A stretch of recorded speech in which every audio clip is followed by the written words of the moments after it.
विश्रांतीनंतर बातमीपत्राच्या या भागात आपलं पुन्हा एकदा स्वागत. अकोल्यातील जितेंद्र शेळके यांच्या मृत्यूनं नवा वाद निर्माण केला आहे. हा अपघात होता की घातपात असा सवाल उपस्थित केला जात असून या प्रकरणावर राजकीय आरोप प्रत्यारोपांना सुरुवात झाली आहे.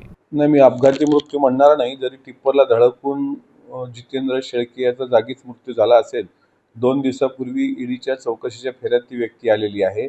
अशोक खरातच्या शिवनिका ट्रस्टची ती व्यक्ती उपाध्यक्ष होती आणि अशी व्यक्ती की ज्याची चौकशी सुरू असताना आणि त्याच्या नावाने ट्रान्झॅक्शन मोठ्या प्रमाणात आढळलेले आहे. त्यामुळे या गोष्टीला 2 अँगल दिसतात. एक तर कुठल्या तरी मानसिक ताणात ही व्यक्ती असावी. समृद्धी मार्गावर उभा असलेल्या टिप्परला गाडी म्हणजे विवंचनेत असताना, त्या विचारात असताना रोड हिप्नोटिझमचे प्रकार या उन्हाळ्यात सर्रास होतात. त्याच्यामुळे स्वतःच्या चुकीनंच ती गाडी टिप्परला धडकल्या गेली. त्याच्यामध्ये काही कोणाचा दोष असण्याची शक्यता नाकारता येत नाही. पण त्याचा ॲक्सिडेंट होण्यामागचं कारण अशोक खरातची जी कसून चौकशी झाली किंवा ईडीची चौकशी याची जी झाली किंवा याच्या नावाने जे ट्रान्झॅक्शन असेल त्या शिवनिका ट्रस्टचं, त्या मानसिक ताणाखाली झालेला तो असावा किंवा त्या गाडीचे ब्रेक फेल करून अशा पद्धतीनं त्याला संपवण्यात आलेलं असावं असं मला वाटतं. राहिला प्रश्न SIT चौकशीचा.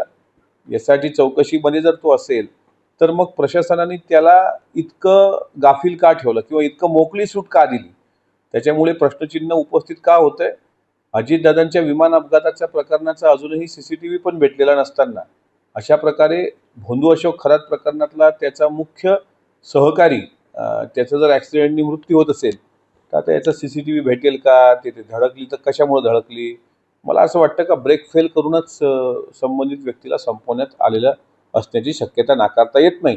आणि उर्वरित जे चौकशीच्या फेऱ्यात आहेत त्यांनी या घटनेपासून एक गोष्ट लक्षात घ्यावी की त्यांचं सुद्धा जीव धोक्यात येण्याची शक्यता नाकारता येत नाही.